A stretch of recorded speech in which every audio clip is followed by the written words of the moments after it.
시편 119편 17절부터 24절까지 여기 총 22개 단락으로 구별됩니다. 히브리어 단어 22개 단어 중에 세 번째 기멜이라는 단어로 시작하는 단어 이 부분이 17절부터 24절까지입니다. 먼저 17절 보겠습니다. 주의 종을 후대하여 아주 풍부하게 부어주셔서 은혜를 베풀어 주셔서 살게 하소서. 그리하시면 주의 말씀을 지키리이다. 이렇게 말합니다. 그래서 마치 하나님이 나에게 후하게 주시지 아니하면 나는 지키지 않겠습니다라는 말로 들릴 수 있습니다. 근데 실은 그 말이 아닙니다. 그 말이 아니라 하나님의 은혜가 나에게 임하지 아니하면 나는 그 어떤 것도 할 수 없습니다. 라는 철저한 하나님 앞에 낮아짐을 고백하는 내용입니다.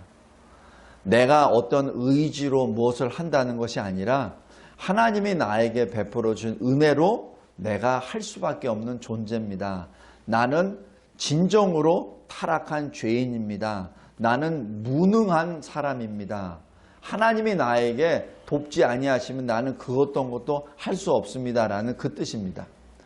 지난번에도 말씀드렸듯이 이 119편을 기록한 이 시편 저자는 바벨론의 포로로 끌려갔거나 아니면 그곳에서 태어난 사람이 귀환해서 기록한 내용입니다. 기록한 시입니다. 이 시 내용을 보면은 처절함이 나타납니다. 내가 하나님의 말씀을 지키려고 하는데 그런데 내가 진정으로 힘들었습니다. 죽음의 고통을 겪었습니다라는 것을 지금 고백합니다. 바벨론, 여호와의 이름을 부르면 안 되는 그 땅에서 70년 포로 생활을 하고 나온 사람입니다. 그 사람들의 심정을 잘 생각하면서 보시기 바랍니다. 어느 정도냐면 20절 보십시오. 주의 규례들을 항상 내가 사모했습니다. 주님의 말씀을 늘 사랑하고 그 말씀에 따라 살아가려고 했습니다. 그런데 내 마음이 상해버렸습니다. 이 얘기는 뭐냐면 두 가지 의미가 있습니다. 하나는 주의 말씀 앞에 내가 죄인임을 깨달아서 내가 진정으로 슬퍼했습니다 라는 뜻도 되고, 또 하나는 내가 저 바벨론 땅에서 하나님의 말씀을 지키려고 하나님을 사랑하려고 그렇게 애를 썼는데 내가 그것 때문에 내가 수모를 당했습니다. 그것 때문에 내가 죽음의 지경까지 도달했습니다라는 것까지 들어갑니다. 지금 그래서 17절입니다. 나는 주의 종입니다. 주의 종에게 나에게 하나님의 은혜를 풍성하게 내려주셔서 내가 마음껏 주를 섬길 수 있도록 해주세요 라는 기도입니다. 성도 여러분, 우리가 이 세상을 살면서 얼마나 우리가 평화롭고 그리고 은혜 받은 시대에 살고 있는지 잠시 우리가 잊어버릴 때가 있습니다.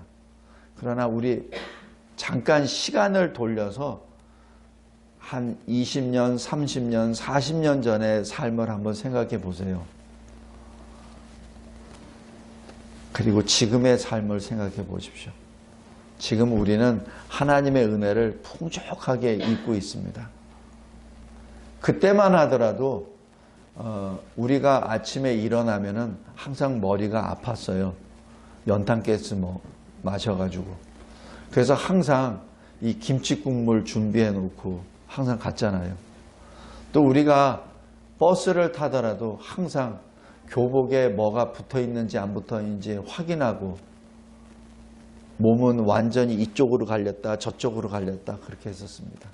그때 우리 그 젊은 그 차장들이 어떻게 했는지 우리 기억하시잖아요. 군대 생활도 마찬가지입니다. 지금처럼 아주 여유 있는 막사나 깨끗한 막사가 아니었어요. 우리의 삶을 돌이켜보면은 그렇습니다. 그리고 그 당시만 하더라도 이렇게 말씀을 여러 가지로 분석을 하고 해석하고 해주는 책들도 별로 없었고, 그냥 어떤 한 목소리 큰 사람이 이거다 라고 하면 전부 다 우욱 따라가고 우욱 따라가고 했었습니다. 지금은 그렇지 않아요. 지금은 여러 종류의 책들이 나와서 분별할 수도 있고, 또 웬만한 그 설교자로는 사실 귀에 차지도 않습니다. 성도 여러분, 그것이 우리에겐 큰 복인데, 그런데 때에 따라서는 그것이 우리에게 교만을 일으킵니다. 하나님께서 이스라엘 백성들을 왜 70년 동안 저 바벨론의 포로로 살게 하셨는지 아십니까? 물론 가장 큰 죄는 하나님을 온전히 믿지 못하고 우상을 섬겼던 것입니다. 그런데 우상을 섬겼었던 그 근본 첫 스텝이 뭔지 아십니까? 교만입니다. 하나님 앞에 낮아지고 낮아져야 될 피조물이요, 죄인이 자꾸 자기 목에다 힘을 주고 머리를 꼿꼿이 세우기 시작하는 그 교만 때문에 그렇습니다. 교만이 하나님만을 섬겨야 되는 그 신앙으로부터 자꾸 멀어져서 하나님이 아닌 자기가 만든 우상으로 자기 마음을 빼앗겨 버리는 것이죠. 그래서 여기 시편 119편, 특별히 오늘 17절부터 24절까지는 철저하게 낮아지고 낮아진 주의 종의 모습이 나옵니다. 교만한 신앙인이 아닙니다. 자기 스스로가 하나님 앞에 고백합니다.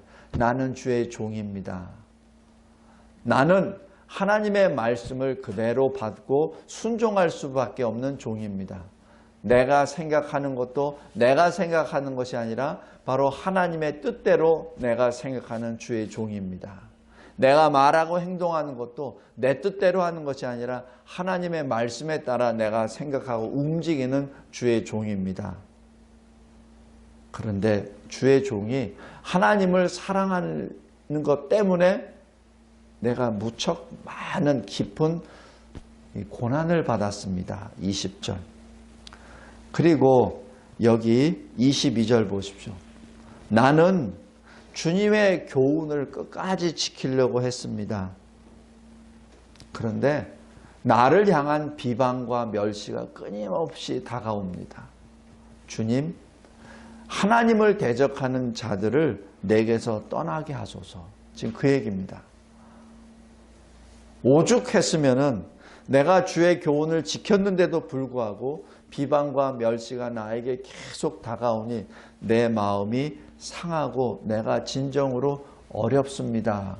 고난 가운데 있습니다. 주님, 나를 그러한 곳에부터 이제는 구별하여 주시옵소서. 또 23절 보십시오. 고관들이 교만하게 앉아서 하나님을 사랑하고 하나님의 말씀을 지키려고 하는 나를 조롱하고 비방하였습니다. 여기서 고관들이라고 얘기하는 것은 직역을 하면은 왕들입니다.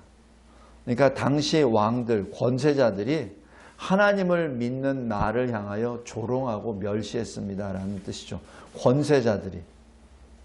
성도 여러분, 지금 이 코로나 바이러스로 인해서 교회가 상당히 위축되어 있습니다.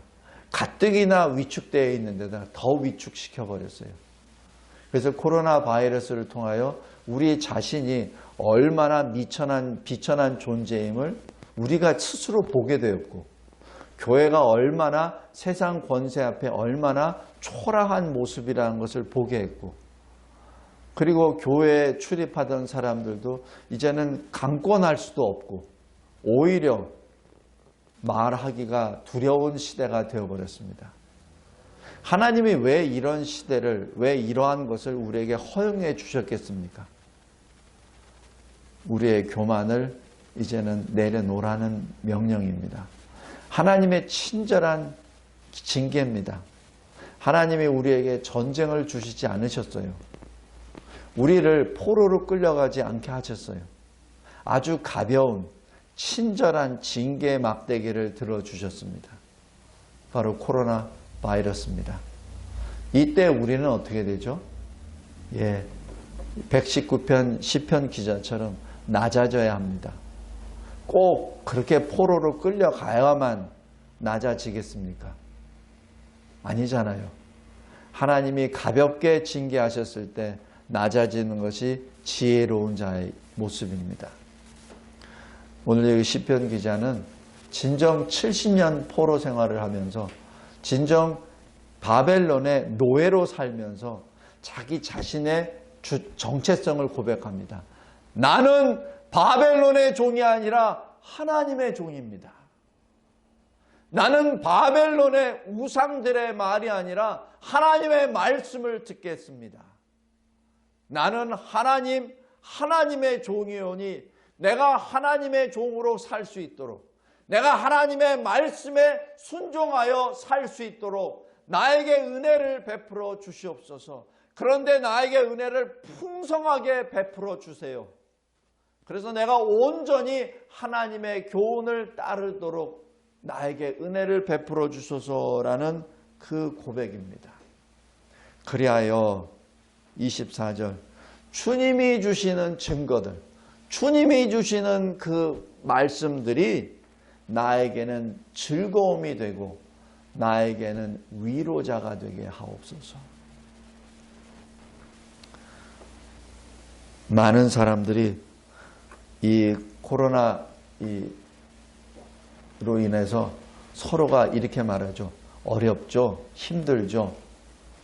우리는 이렇게 응답합시다. 하나님이 나를 사랑하심을 이번 기회에 깊이 깨달았습니다. 나는 진정으로 하나님 앞에 낮고 낮은 자임을 진정으로 깨닫게 되었습니다. 나는 하나님의 은혜가 없으면 한시도 살 수 없는 존재임을 나는 이번 환난을 통하여 깨달았습니다. 우리 이러한 신앙 고백으로 이 악하고 험한 때를 승리로 나아갑시다. 그리고 하나님께 고백합시다. 나는 하나님의 종입니다. 은혜를 풍성히 베풀어 주셔서 내가 하나님의 말씀을 끝까지 지키며 순종할 수 있게 하옵소서. 그리고 하나님의 그 말씀이 나에게는 기쁨 자체요, 나에게는 위로 자체입니다. 기도하겠습니다. 하나님 아버지 감사하고 감사합니다. 우리는 이 세상에 살지만 이 세상에 잠시 지나가는 순례자요, 이방인임을 고백합니다. 대한민국에 살고 대한민국 국적을 가진 대한민국 국민이지만 그러나 이 땅에서는 100년, 80년 살 수밖에 없는 이방인이요 순례자임을 고백합니다. 우리의 본향은 천국에 있음을 고백합니다. 하나님, 비록 이 악한 세상에 살지만 늘 우리는 주님이 예비하신 저 천국이 우리의 본향이며 또 주님이 우리의 주인 되심을 늘 기억하며 주님의 입에서 나온 그 말씀으로 살고 기쁨을 누리며 또한 주를 찬양케 하여 주신 은혜 진심으로 감사합니다. 이 세상의 그 무엇도, 이 세상의 그 누구도 줄 수 없는 평강 가운데 살게 해주심에 감사합니다. 세상을 바라보면 두렵고 무섭고 그리고 사실 불안합니다. 그러나 주님만을 바라보면 모든 것이 평강이요, 모든 것이 기쁨이요, 모든 것이 즐거움입니다. 항상 기뻐하라. 왜냐하면 우리가 주 안에 있기 때문입니다. 범사에 감사하라. 왜냐하면 우리가 주와 연합된 존재이기 때문에 그렇습니다. 쉬지 말고 기도하라. 왜냐하면 주님이 포도나무요 우리는 가지이기에 쉴 새 없이 교류되는 주님과의 사랑의 교제로 우리는 존재합니다.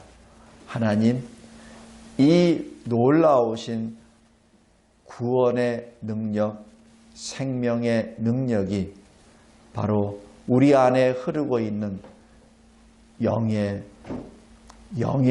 능력으로, 성령의 능력으로 이 시대를 바라보며 하나님을 찬양하게 하옵소서. 하나님, 특별히 대한민국을 바라볼 때마다 사실 마음이 무겁고 어둡기만 합니다. 또 우리 자손들을 바라볼 때마다 미안한 마음이 진정으로 큽니다. 우리가 하나님 앞에 범죄한 것이 크기에 이 땅이 이렇게 오염되었고 우리 자손들이 살 땅이 사실 어둡기만 합니다. 하나님, 저희들의 죄를 용서하여 주시고 하나님께서 가볍게 우리를 징계하신 이 코로나 바이러스 이 환난을 통하여 깨어나게 하옵소서. 일어나게 하옵소서. 그리하여 우리의 정체성을 분명하게 확인하고 우리들뿐만 아니라 우리들의 자손들에게 이 거룩한 땅이 주의 손에 의하여 인도될 수 있도록 보호하여 주시옵소서. 우리 주 예수 그리스도께서 다시 오시는 그 순간까지 주님의 일을 감당해 나아가 잘했다 칭찬받는 이 땅의 거민들, 교회들이 되게 하옵소서. 하나님, 감사하고 감사합니다. 우리 진리와 제자교회, 우리 성도들을 끝까지 인도하여 주시고 하나님의 사람으로 지켜주신 은혜 진심으로 감사합니다. 많은 사람들이 두려움으로 말미암아 교회를 떠나고 예배를 떠나는, 말씀을 떠나는 이 지경에 하나님의 사람들을 다시 불러 모아 주셔서 주의 전에 모여 함께 예배를 드리게 하여 주신 은혜 진심으로 감사합니다. 하나님, 점점 더 환난의 때가 점점 더 강해질 텐데 이번 기회에 더 강한 흔들리지 않는 믿음을 주시고 오직 하나님만을 바라보는 신실한 주의 종들의 삶으로 주님이 친히 인도 보호하여 주옵소서. 우리 특별히 우리 어린이 성도들, 우리 학생 성도들에게 은혜를 베풀어 주시고 어렸을 때 받은 그 믿음을 끝까지 지키며 든든한 교회의 기둥이 되게 도와주시옵소서. 우리 찬양대 하나님께 드리는 그 찬양을 기쁘게 받아주시고 홀로 영광 받아 주시옵소서. 예수 그리스도의 이름으로 기도드리옵나이다. 아멘.